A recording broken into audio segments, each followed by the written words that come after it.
O momento da separação ou do divórcio é um dos momentos vitais mais estressantes para a maior parte das pessoas. Ela está no ranking das maiores dores emocionais que uma pessoa pode atravessar na vida dela. Quando você tem em mente a sensação de que o seu relacionamento amoroso está numa situação ruim, desgastada, problemática, inevitavelmente você tenta encontrar todas as objeções possíveis para que você evite esse momento derradeiro e tão difícil. Mas às vezes as objeções que você coloca não correspondem com a realidade. Às vezes são simplesmente ideias baseadas em preconceitos e em ideias generalizadas que no final das contas não se comprovam na prática. Nesse vídeo eu vou te falar sobre 16 desculpas que as pessoas dão para não admitir o término e não se separar. Aguarda aí.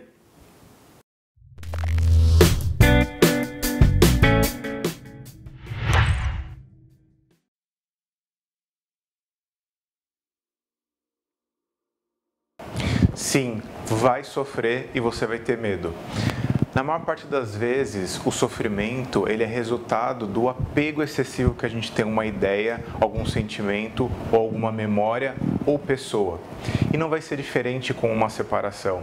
Você viveu tempos com essa pessoa, viveu coisas bonitas, incríveis, e o processo de se desligar dessa pessoa, por mais que você já tenha decidido que chegou no fim, que não dá mais, que todas as condições se esgotaram, você vai ter um nível de sofrimento porque é a vida mudando.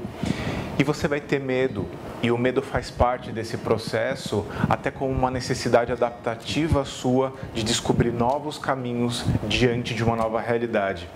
Então, se for pelo medo do sofrimento, isso não deveria ser uma desculpa para você não se separar.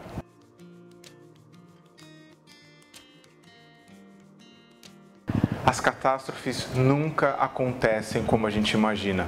A gente tem uma percepção muito pessimista, de modo geral, das grandes mudanças. É como se a gente criasse um fantasma, um monstro lá adiante, só para a gente não ter que tomar uma decisão definitiva, mas positiva em relação a algo que é difícil de fazer a transformação. Então, não imagine o pior. E se você imaginar o pior, duvide disso, porque provavelmente isso não vai acontecer.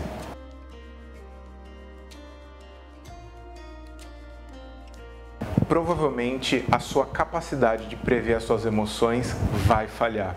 A gente tem uma tendência muito ruim a imaginar como a gente vai se sentir daqui a um mês, daqui a um ano. Então a probabilidade de você presumir o que você vai sentir a partir do que está acontecendo agora é muito alta. E se você está com medo agora, se você está sofrendo com a decisão agora, você tem a sensação de que isso vai se arrastar durante décadas. Mas não é verdade. Outras emoções agradáveis e positivas também surgem desses processos de mudança.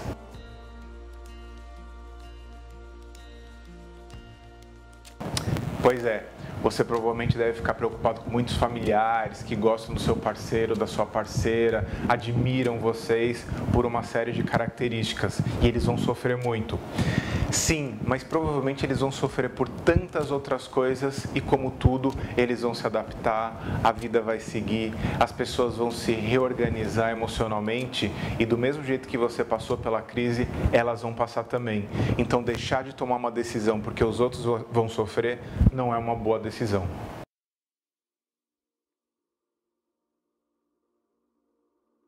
Por favor, não tome como referência aquele outro casal XYZ. Cada casal tem o seu jeito de viver a sua felicidade, as suas tristezas e as suas desgraças. Então, se comparar com aquele casal que deu tudo errado, que não funcionou, que foi confuso, que foi um atropelo só, vai ser uma comparação injusta, porque talvez o seu jeito de fazer as coisas, e se você tiver consciência do que está fazendo, pode ser muito tranquilo e até uma separação que é um momento difícil pode ser algo enriquecedor para você e para a pessoa que você um dia já amou.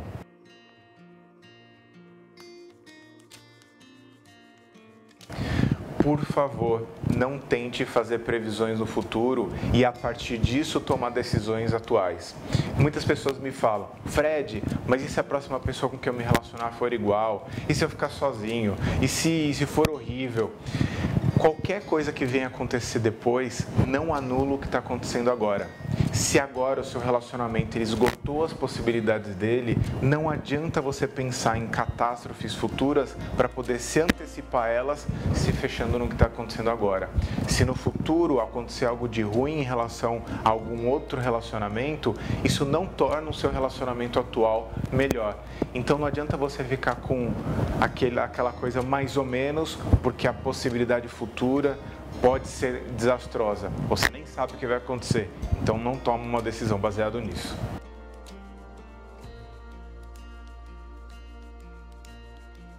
É verdade, vai ter gente torcendo contra e a favor. Mas como tudo na vida, as pessoas vão tentar palpitar, se meter, dizer o que é bom, o que não é bom. Muitas pessoas projetam coisas em cima do seu relacionamento, elas não sabem o que está acontecendo por trás das cortinas e elas vão tender a ficar revoltadas ou esperançosas com aquilo que aconteceu. Então não se deixe influenciar muito pela opinião das outras pessoas, porque as pessoas sempre vão ter uma opinião de tudo, mas é você, no final das contas, que está vivendo a sua vida.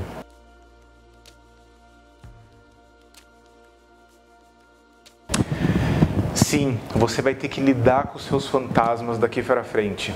Normalmente no relacionamento, a gente se apoia na personalidade da outra pessoa e ela vai levando algumas deficiências nossas de forma complementar. Então, às vezes, você não é tão simpático porque a pessoa é simpática. Você não é tão anfitrião porque a pessoa é anfitriã.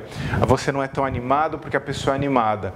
E agora que você vai ficar sozinho, que você vai ter que enfrentar a sua vida sozinho, você vai ter que encarar aquilo que você negligenciou. Você vai ter que encarar os seus fantasmas. E isso pode ser terrível para algumas pessoas, mas mesmo nas situações terríveis, você vai descobrir coisas incríveis a seu respeito. A sua personalidade, a sua vida é um mundo. Você não precisa se esconder atrás de um relacionamento para descobrir coisas a seu respeito, boas e não tão boas. Tudo é chance de transformação.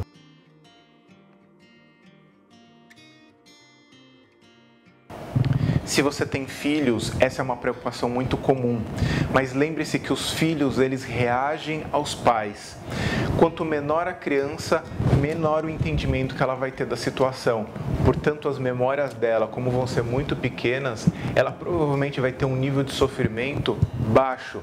Na medida que essa criança for maiorzinha, você vai precisar comunicar isso de uma forma muito tranquila e a criança, se testemunhar o processo de forma harmoniosa, ela não vai ter reações exageradas, estranhas, malucas.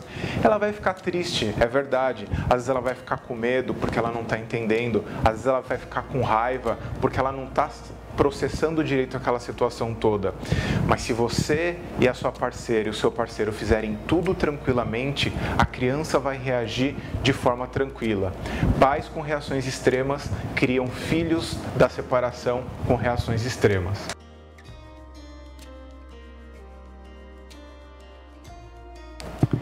Sua vida social vai mudar bastante. Você vai descobrir coisas que não existiam no seu relacionamento e vai sentir falta de outras. E a vida é assim mesmo, a gente vai descobrindo caminhos por onde a gente não tinha passado antes. De repente, uma mesma trilha que você passava todo dia, você vai começar a olhar para ela de um jeito diferente. As mudanças, elas não são necessariamente ruins nesse momento de transição da separação. Você precisa olhar o quadro geral e entender que no final das contas, a gente se adapta positivamente ao estado natural. A sua personalidade vai ser a base de como você vai se sentir no futuro. Se você, de modo geral, é uma pessoa feliz, entusiasmada, isso depois da crise vai voltar como era. Se você é uma pessoa azeda, amargurada, isso também vai voltar depois da fase da crise. Então o problema não é a separação, é a maneira com que você enxerga a vida.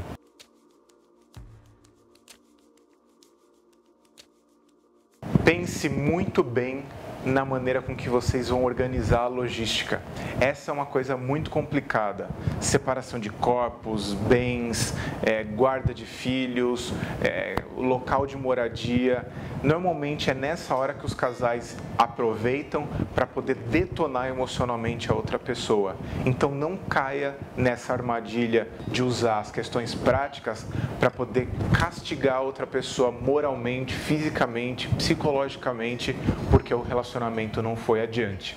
Não caia nessa bobagem, porque no final sofrem as duas pessoas.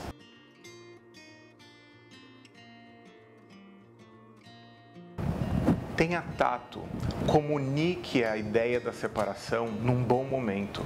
Normalmente os casais, eles tendem a falar a ideia da separação num momento de briga, porque eles estão com muita raiva e a raiva costuma ser um encorajador da decisão. Nesse momento da raiva é o pior momento que você pode dizer de uma coisa importante, que é um rompimento.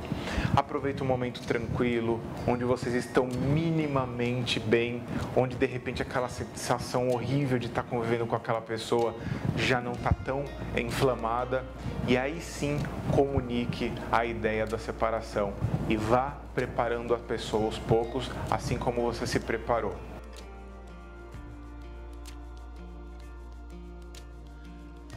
No momento de explicar o motivo, tente não ser ultra detalhado, até porque normalmente você vai errar na sua explicação. As pessoas nunca sabem se o relacionamento terminou por falta de amor, companheirismo, se aquilo é possível de mudar, de ter retorno ou não. Normalmente ela tem uma sensação de que algo esgotou dentro dela, algo acabou, houve uma quebra fundamental e que não tem uma explicação plenamente racional. E é preciso dizer, a maior parte dos relacionamentos não termina por causa da falta do amor. Normalmente é por falta de compatibilidade de personalidade, maneiras de lidar com a vida diferente e principalmente caminhos que se tornaram completamente distintos ao longo do tempo. Pensa quanta coisa muda ao longo de um relacionamento. E às vezes as pessoas querem seguir em caminhos diferentes, ainda que exista um pouco de saudade, um pouco de tesão, um pouco de amor e um pouco de outros temperos. Mas quando se refere a relacionamento, só o amor não basta.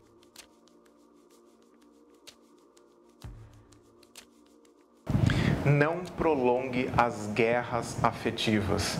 Isso vai tornar tudo pior. Se a situação já é dolorosa, se você começar a entrar num processo de vingança, seja por que motivo for, por que mágoa aconteceu, isso vai ser horrível para vocês. Isso vai perpetuar uma memória ruim, vocês não vão conseguir ter o mínimo de relacionamento razoável depois e no final das contas, todo mundo sai perdendo. Então seja pacífico nesse processo todo.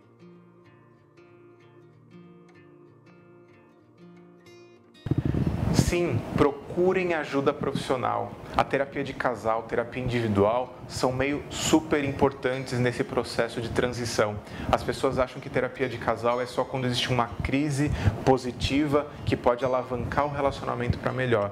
Mas a terapia de casal também surge como uma maneira de fazer uma transição harmoniosa e minimamente pacífica, que eles possam colocar os pingos nos is de forma tranquila. Então procure ajuda profissional.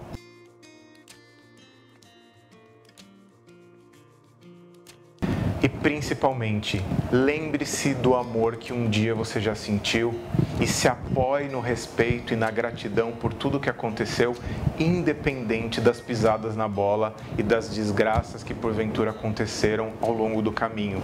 Nessa hora, use um coração de compaixão para poder fazer a transição nesse momento que é doloroso, tanto para você quanto para a pessoa que um dia você já amou.